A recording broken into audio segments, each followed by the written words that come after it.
From Chicago studios, this is the Muslim News on Muslim Network TV. Assalamu alaikum, I'm Samana, Siddiqui. First, the headlines. Ukraine takes Russia to international court while UN holds emergency General Assembly session. Muslim leaders and organizations call for end to Russia's invasion of Ukraine. U.S. bombs Somalia amid Russian invasion of Ukraine. Palestine marks 28th IBRAHIMI Mosque massacre anniversary. Turkey, Pakistan, Malaysia praised for challenging Islamophobia. Protest against India continues in the Muslim world. Our top story tonight. Ukraine has taken Russia to the International Court of Justice over its invasion. Ukraine's ambassador warned the world that if his country is crushed, international peace is in peril. He was addressing the United Nations General Assembly in a rare emergency session to discuss Russia's attack on Ukraine today.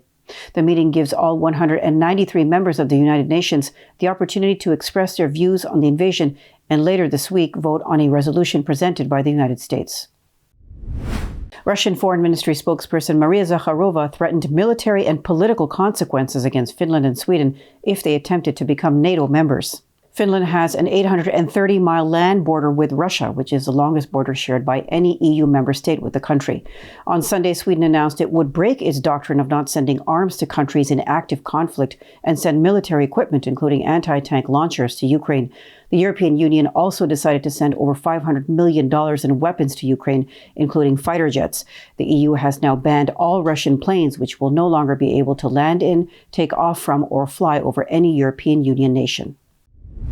Russia's attack on Ukraine could affect wheat supplies in the Arab world, where millions are already struggling to survive. Russia is the world's top wheat exporter, and Ukraine is the fourth, according to the U.S. Department of Agriculture.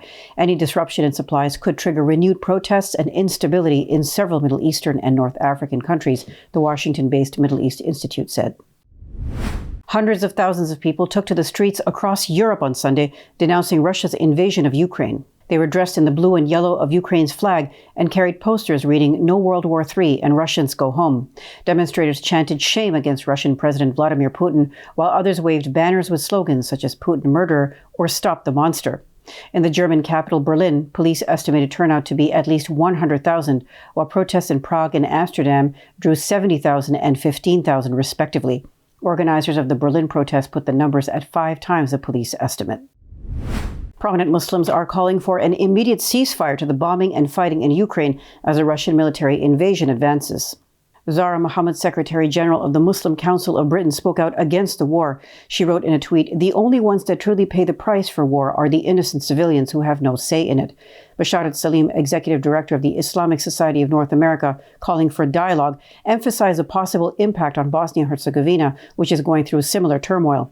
A Ukrainian Muslim is joining us in our show tonight to talk about the current situation in Ukraine and the conditions of Muslims during the Russian invasion. So keep watching Muslim News.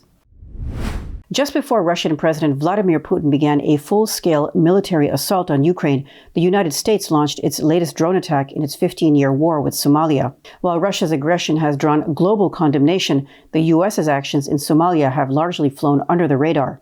The U.S. Africa Command said Wednesday the airstrike targeted suspected al-Shabaab militants after they attacked partner forces in a remote location near Dudouble. It is the 5th U.S. airstrike in Somalia since the start of President Joe Biden's term. Before him, former President Donald Trump bombed Somalia more in the first 2 years of his presidency than Barack Obama did in 8, journalist Spencer Ackerman wrote. On Friday, Palestinians marked the 28th anniversary of the IBRAHIMI Mosque massacre. Following the brutal killings, Israeli authorities imposed military rule on the West Bank city of Hebron, affecting the religious, social, and economic life of residents. On February 25, 1994, during the dawn prayer and during the month of Ramadan, hundreds of Palestinians were attacked in mass shootings and bombings at the IBRAHIMI Mosque in Hebron. The attack left 29 worshippers dead and dozens others wounded. Palestinians say the attack was planned by a group of Jewish settlers with indirect assistance from the Israeli army. Muslims attach great value to the IBRAHIMI Mosque, which was built above the tomb of Prophet Abraham. Jewish settlers also revere the area, which they call the Cave of the Patriarch. Speakers at an international conference in Istanbul commended Turkey, Pakistan, and Malaysia for their efforts combating the scourge of Islamophobia and anti-Muslim hate crimes. Turkey's Deputy Justice Minister Yakup Mogul spoke to delegates gathered Wednesday to discuss human rights violations faced by Muslims worldwide. He said Muslim nations need to support people who are facing discrimination globally. Mogul also called for effective UN and OIC systems to tackle Islamophobia in Europe. The two-day event is jointly hosted by Turkey's Justice and Foreign Ministries and OIC's Independent Permanent Human Rights Commission. Jamal Khashoggi's Turkish fiancée told AFP that Turkey must keep insisting on justice for the slain Saudi critic, even as ties between Turkey and Saudi Arabia improve. Khashoggi's grisly 2018 killing inside the Saudi consulate in Istanbul worsened already rocky relations between the two countries. Hatice Cengiz was waiting for Khashoggi outside the consulate as the murder took place. The 59-year-old Khashoggi was a Saudi insider-turned-critic who wrote for the Washington Post. He had gone to the consulate to obtain documents for his wedding to Cengiz. Khashoggi's body was dismembered in the consulate, and his remains were never found. The assassination sparked international outrage. Western intelligence agencies accused the kingdom's de facto ruler, Crown Prince Mohammed bin Salman, of authorizing the killing. We're bringing more news stories after the break, so stay tuned, and we'll be right back after these messages.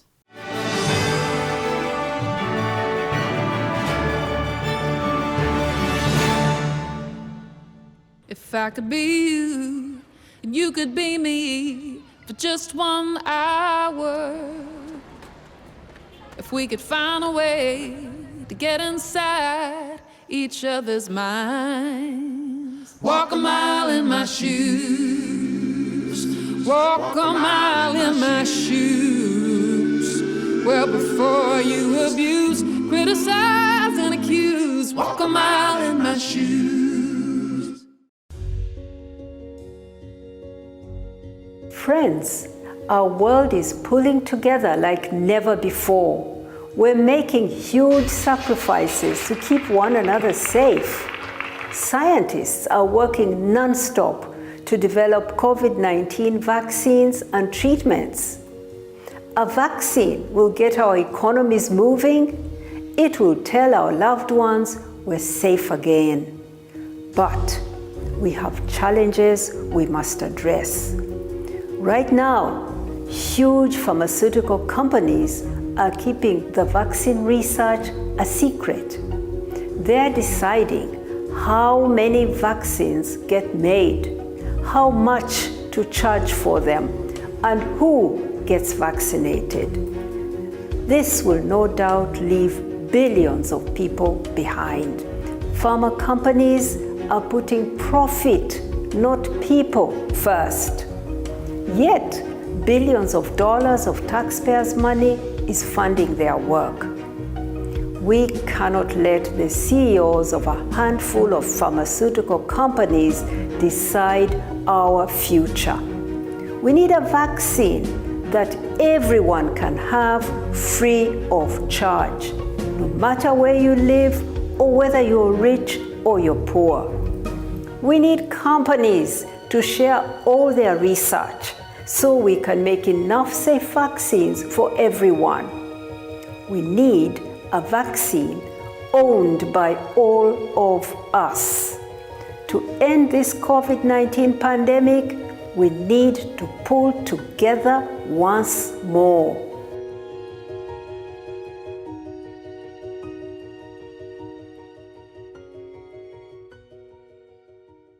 Our fellow Americans. Right now, the COVID-19 vaccines are available to millions of Americans. And soon, they will be available to everyone. The science is clear. These vaccines will protect you and those you love from this dangerous and deadly disease. They could save your life. So we urge you to get vaccinated when it's available to you. That's the first step to ending the pandemic and moving our country forward. It's up to you. I am what hunger looks like in America. I am an 8-year-old girl who's not excited for the last day of school. Because this may be the last time I'll have lunch. Till September. I am a single father of 2 who works 3 part-time jobs, and that's still not enough to put food on the table. I was created by artificial intelligence from faces of the 1 in 8 Americans who struggle with hunger. Feeding America, 200 food banks strong. Despite the development of a COVID-19 vaccine, millions around the world will not have access. We need a vaccine that's free and available to everyone, everywhere. It's time for a people's vaccine.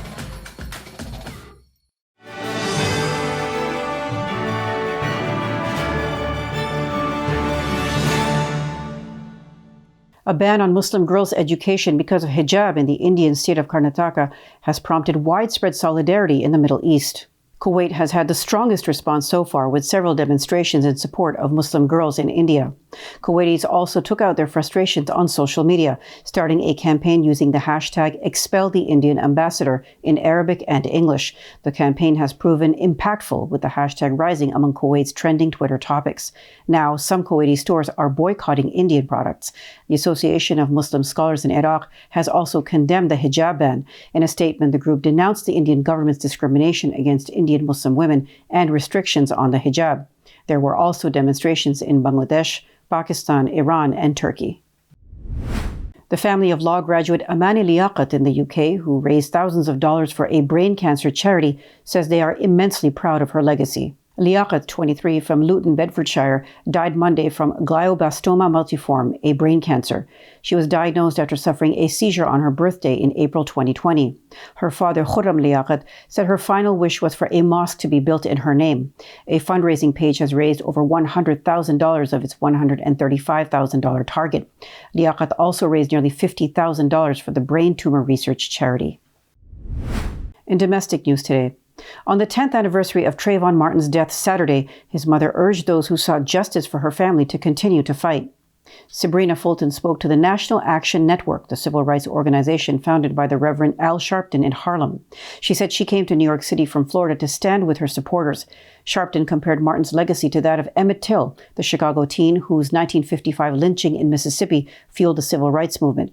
Martin was 17 when he was killed on February 26, 2012, as he made his way back from a store to his father's home in a gated community in Sanford, Florida. George Zimmerman, a Neighborhood Watch member, confronted and shot the unarmed teenager after reporting him to authorities as a suspicious person. Zimmerman told authorities Martin attacked him. In 2013, he was acquitted of second-degree murder. Columbus, Ohio police charged John Wooden Jr. Thursday in connection with the shooting death of Imam Muhammad Hassan Adam. After months of investigation, Wooden faces a murder charge in the killing of the mosque leader, described by community members as a beloved pillar. Adam was reported missing on December 22nd after he never arrived to pick up his child from daycare. A search warrant was served at Wooden's home after he was identified as a suspect, court records show. Police say Wooden came home during that search and was taken into custody. They found a gun in the home that matched shell casings found at the crime scene. Investigators believe multiple people were involved in the murder. Coming up next after the break is our in-depth analysis segment, so stay tuned and we'll be right back after these messages.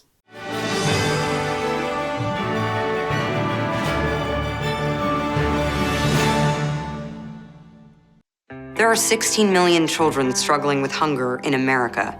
That's 1 in 5 daughters, sons, neighbors, and classmates who don't know where their next meal is coming from. Yet billions of pounds of good food go to waste every year. It's time we do something about it. Feeding America is a nationwide network of food banks that helps provide meals to millions of kids and families in need. Visit feedingamerica.org to help them feed even more. Together, we can solve hunger. Together, we're feeding America.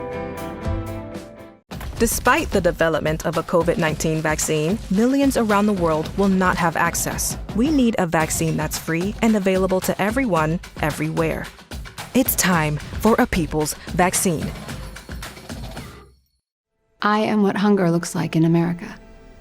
I am an 8-year-old girl who's not excited for the last day of school. Because this may be the last time I'll have lunch. Till September. I am a single father of 2 who works 3 part-time jobs, and that's still not enough to put food on the table. I was created by artificial intelligence from faces of the 1 in 8 Americans who struggle with hunger. Feeding America, 200 food banks strong.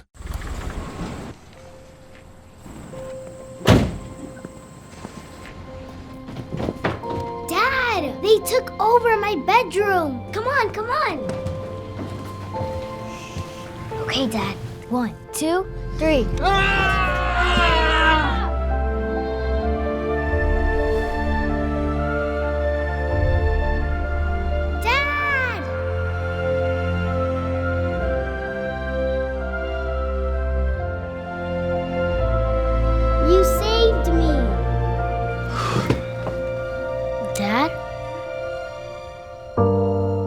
you okay?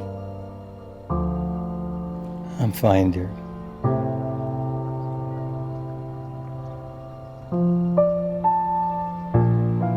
Your hero needs you now, and AARP is here to help. Find the care guides you need at aarp.org/caregiving.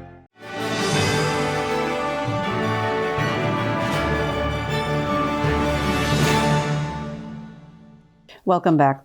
To discuss the situation of Ukrainian Muslims during this escalation, let's go to Imam Abdul Malik Mujahid. Over to you, Imam Mujahid.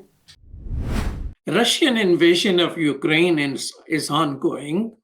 There were already 500,000 refugees in the past. Now, in last 3 days, there are 500,000 more. So almost 1 million Ukrainian are refugees now in different countries. Most of Ukraine, of course, is Orthodox Christian of different sects. It seems the Russian sect seems to be a little different than the Ukrainian one. But there are Ukrainian Muslims. And historically, most of them are essentially refugees, running away from the Russian Tsars, their operation of Muslim Tatar there, running away from the Soviet Union. So there are Tatars, there are Chechens, there are some type of Turks, and there are Dagestanis of Imam Shamil. When what Tolstoy wrote about Haji Murad, who was a student of Imam Shamil. So there is a lot of historic refugees and the recent refugees who were in Crimea. What's happening with them? There are about 150 masjids they have. Who are these Muslims? What are they doing? And were they able to offer Jummah Salat last Friday in the midst of bombing? So we are very thankful for a Ukrainian Muslim who's a Tatari in heritage is joining us from Ukraine to discuss our questions. He is founder of Crimea SOS organization and Deputy Director of Ukraine Institute in Kiev. ALIM Aliyev. Assalamu alaikum. Alaikum assalam. Thank you so much for joining us. So what city in Ukraine are you in right now? Thank you for inviting. You're absolutely true that last 5 days in Ukraine we have full-scale invasion by Russia in our territories.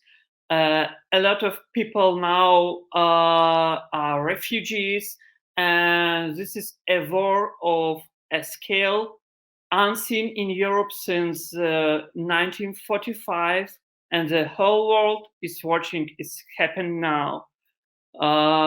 Explosions, bombing, and air raids have hit all major Ukrainian cities, and the aggressors' tank and heavy artillery cross the Ukraine body from the north, the south, and the east of my country. So tell us, which city are you in right now? I'm right now in western part of Ukraine with a part of my family and also with a part of my colleagues. We're trying to work with, we're trying to do some activities because we fight to our land, in our land, and about our land. So I hope you, your family, and relatives are safe. You're originally from the Crimea, right? Yeah. So how are people? I know that a lot of Muslims from Crimea, after Russia occupied it in 2015, probably left. How many people left, and how many Muslims are still Tatars and still in Crimea? I just give a short, my personal story, because I was born in Uzbekistan, because my family was deported, as all of families of Crimean Tatars in 1944 by Stalin, to Central Asia, to Siberia, and to Ural. And in 1989, my family back to Crimea. And my childhood is, I spent my childhood in Crimea, of course. And today I'm living here in mainland of Ukraine, in Kyiv and Lviv.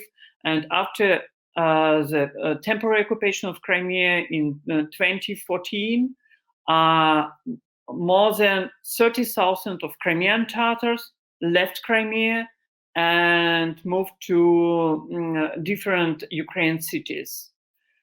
Because during these last 8 years, for Crimean Tatars is a new tragic page in our history, in our nowadays, because every week, every month, we have a new repressions against Crimean Tatars, against Crimean Muslims, because Russia want to show that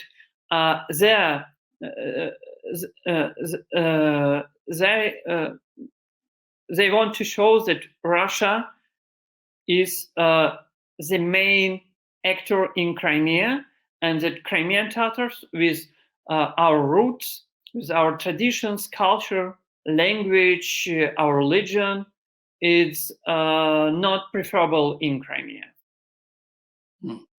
So share with us, how many Muslims are in Ukraine altogether?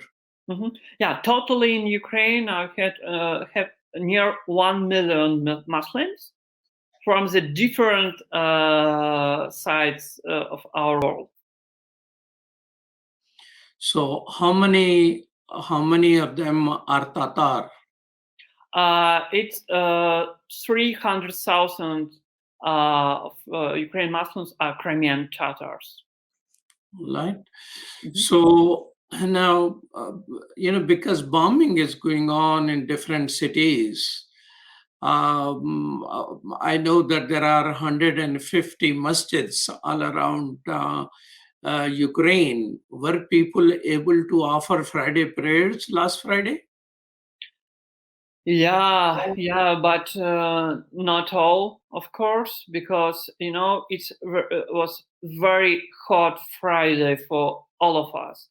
A lot of in the last Friday, a lot of people moved from eastern part, central part, and also from Kyiv to western part of Ukraine. A part of Muslims, Crimean Tatars, we work as volunteers, we work in territorial defense in different cities, and also part of our men in Ukraine army. So when the president of Ukraine appealed for people to stand up and defend their country, you're saying that there are Muslims who have responded to that call and they are joining, enlisting and helping defend different areas? Of course, and Muslims not only these last 5 days are very actively in this process, but last 8 years of the Russian invasion, Muslim community is active in different ways, from the educational, for example, programs, cultural programs, to helping and to volunteering in different areas of Ukraine. What is it which Muslims around the world can do in wake of this Russian invasion? First of all, I ask for our brothers and sisters to give a voice for Ukrainian Muslims, to give a voice and support to Crimean Tatars, because for us it's crucial today is to preserve our identity, our religion, our language, our tradition, our culture, and also to support Ukraine and especially Ukrainian authorities to fight against the aggressor, because we want to build a democratic and pluralistic society. but Russia wants to back us to the past. Well, thank you so much, Alim Aliyev, for joining us from Ukraine to talk about what is the situation there. Tell us, what is the morale of people? Are the Ukrainian people, by and large, are saying we're going to defeat Russia and they are in high morale? A lot of people here in Ukraine, I think most of people in Ukraine support Ukraine and Ukraine authorities, and for all of us, for Ukrainians, Ukraine's very softly people, very softly nation. They give chance to another cultures, to another nations to grow in Ukraine, in this land. And for us, that's why a lot of people support Ukraine and Ukraine authorities, especially Muslims. And